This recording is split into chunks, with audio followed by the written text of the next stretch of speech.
everybody. So it's mid-December here on the farm, and we're starting to think a little bit about some of our winter crops. I'm getting some questions from people about how you extend and start getting more food through the winter. So, of course, there's things you can do like planting a garden in the fall that grows through the winter. That's especially good for root vegetables and everything.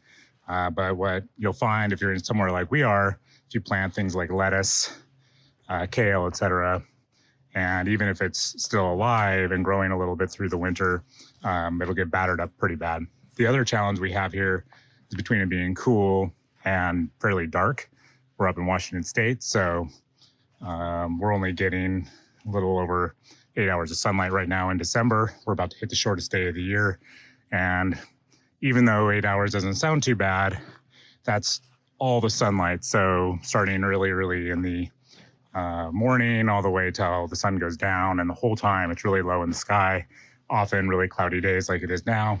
And the plants just really aren't getting very much light, not enough to grow. They won't die, but they pretty much just pause through this period.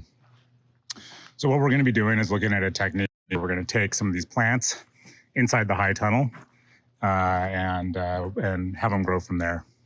So one of a few things can happen once we take these inside the high tunnel. Either they'll stay fairly stalled because the light isn't enough, but even though they have a bit more warmth, which is probably what's going to happen. But pretty soon here, the days will start to get longer. We'll get a few sunny days, and these will start to kick off. So somewhere around January, February, we should start seeing growth on them and give us some really early lettuce, kale, tatsoi, and some of the other things we're going to be moving in. So let's take a look at some of those plants now. All right, so the first one we're going to be looking at is kale. So this is a red Russian kale. Elliot's interested in the camera here. We have some Mizuna that really didn't take off. Any leaves that it did get got eaten off by rabbits and or deer, and it's just struggling. We'll see how it does, but I think there's probably enough growth on there that we can get those to come up. We have a couple of young broccoli plants here that are looking pretty sad. I may or may not move some of these cabbages. They're actually mature enough probably to just go ahead and harvest them. Over here, we have some tatsoi. Tatsoi is a great winter green, and you can kind of see that it's growing, but you can kind of see what I was talking about here. You have just really beat up leaves. Some were even knocked off. There's a few good leaves in there, but kind of hard to do any kind of harvest here. So we're going to go ahead and take care of some of those.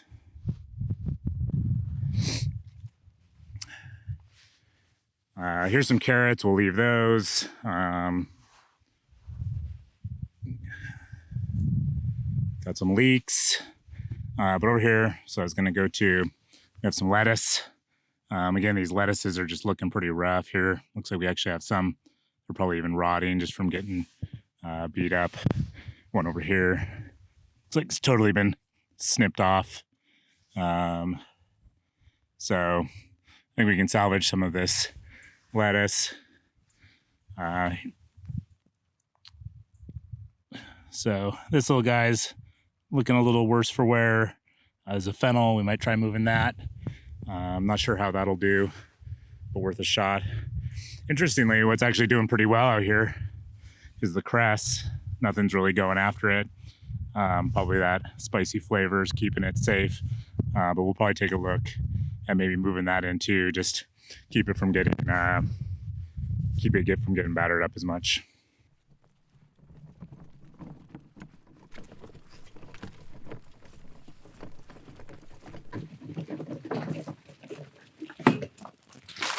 So this part's pretty basic. I'm just going to go ahead and lift these plants, leaving a decent amount of soil on the roots.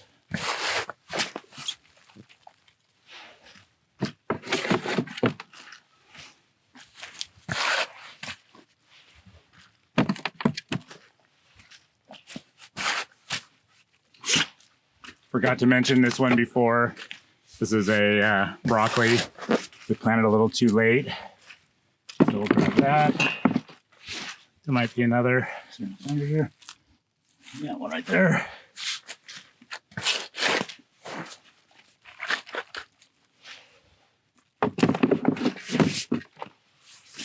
Okay, and then we're just gonna cruise around this side.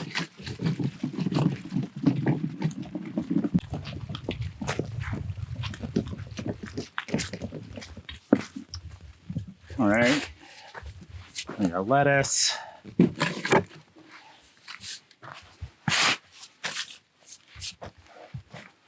See here, there's not a whole lot of roots on those, so nice and easy to transplant.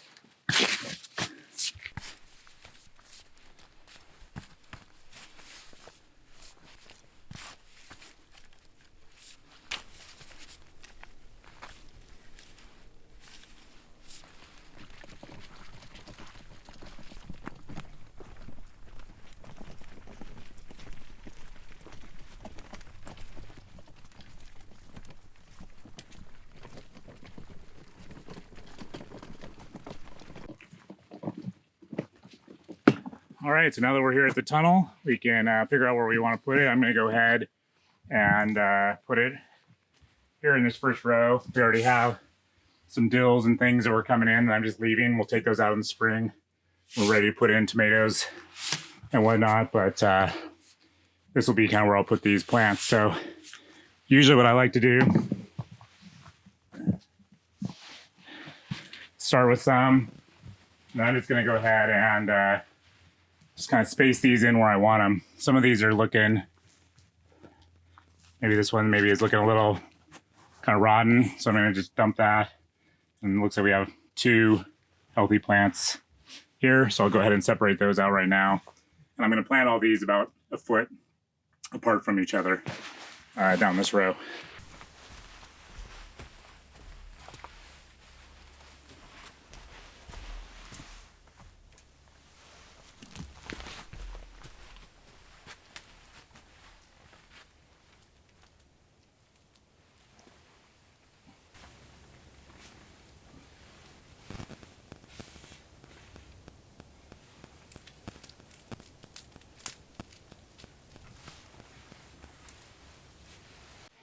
One of the things I'll do here is break off some of these really kind of rotting leaves on the bottom.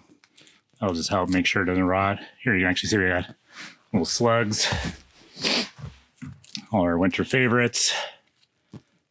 So just pulling some of those off.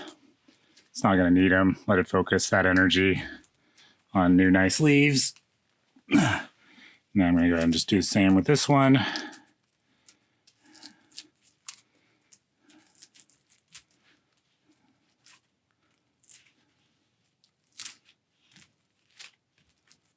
Like so.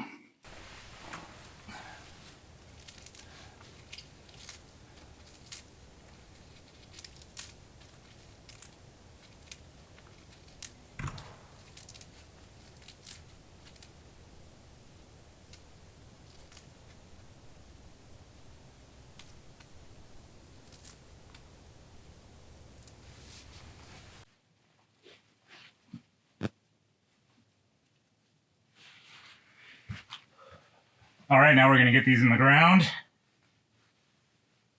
Nothing fancy here. I'm just spacing these about every 12 inches. Doesn't need to be perfect. Next, we'll get these kales in. Don't have to pull as much off these. Just break off some of these more damaged leaves. A couple volunteer strawberries. Don't need those here though.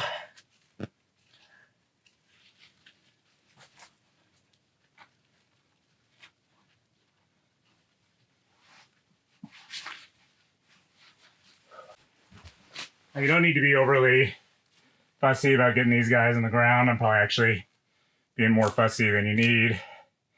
They're gonna, once they start growing, they'll be fine.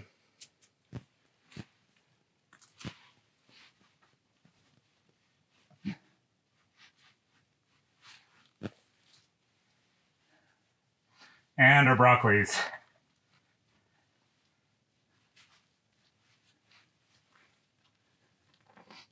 Old pepper root. That's what we had in here right before. Pull a few weeds out and there we go. So we're in pretty good shape here. Next, I'm gonna go grab the tatsoi and we'll do those next.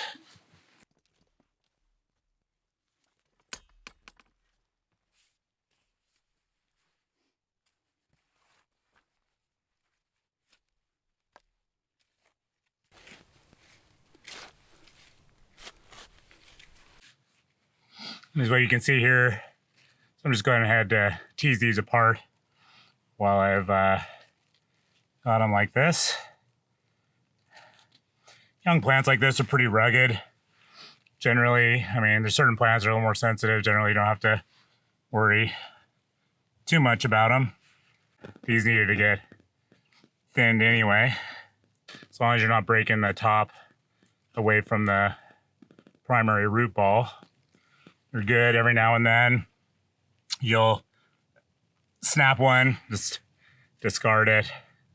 Not a big deal. Just kind of give them a little kind of wiggle. Don't try to do it all at once, and they'll just kind of come apart. Sometimes they'll be a little more tangled. So this one ended up with kind of a small root. Still plant it anyway. I think that'll probably be fine. Number two, usually they come apart pretty easy. It's a lot of tatsoi. Let's go get that in the cart. Tatsoi is a great crop for the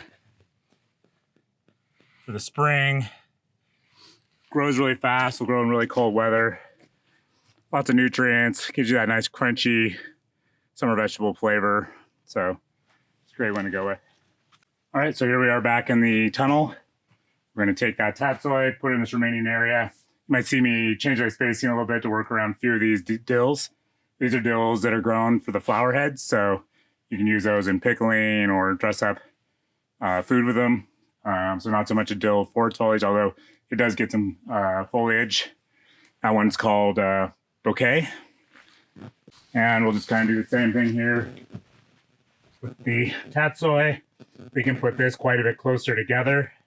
So I'm going to do these more like 4 across on a 6 to 8 inch spacing. These plants generally won't get as big as the lettuce. Even if they do, usually you're eating the leaves off from around them. We like to use these leaves in everything from like stir fry. You can even throw them just straight in a salad. They're nice. There's those dills. Avoid those. It's like dead one there, a little strawberry. So just kind of clearing some stuff out as I go. Again, not be too fussy about this. All this stuff is a lot more rugged than you might think, and once it settles in, you won't even be able to tell. All right, so now I just have to set these in. Pretty fast. 2 fingers, no tool needed. Just open them up. Another one. Open them up, give it a press. Pretty quick process. We've taken some stuff that was in the ground, mostly leafy greens, brassicas. It's getting battered by the weather, the slugs, rabbits. Not a lot else for them to eat this time of year. And we've moved that into our tunnel. In the tunnel, they'll get a little bit more warmth, especially as we start moving into January and February. We start getting a little bit longer days, a little bit clearer sky. Usually by late January, February, we start to get some kind of sunny days. This will heat up a lot as soon as the sun comes out. Might even get 80, 90 degrees in here, even in February if there's a full sun day right in the middle of the day. So these tunnels do a really great job of heating up the space. And then we'll have these starting to grow, and that'll give us some early spring food. So a lot of times people call it the hunger gap, that kind of early spring where a lot of your winter crops have been eaten. These will give us some nice vegetables from the garden during that period. And it's a nice beneficial technique. Of course, if you can, still plant your fall garden. Probably also starting around February, we'll start seeding out some new lettuce, tatsoi and whatnot, which we'll be able to put in here as small plants starting probably early to mid-February. But if all goes well, these will be producing well before those start to produce enough for us to harvest. So it just gives us a little bit of a gap there. Helps fill that and give us lots of fresh vegetables through the winter. So hope you enjoyed that. Click subscribe, give it a like, all that good stuff, and really appreciate it. Thanks.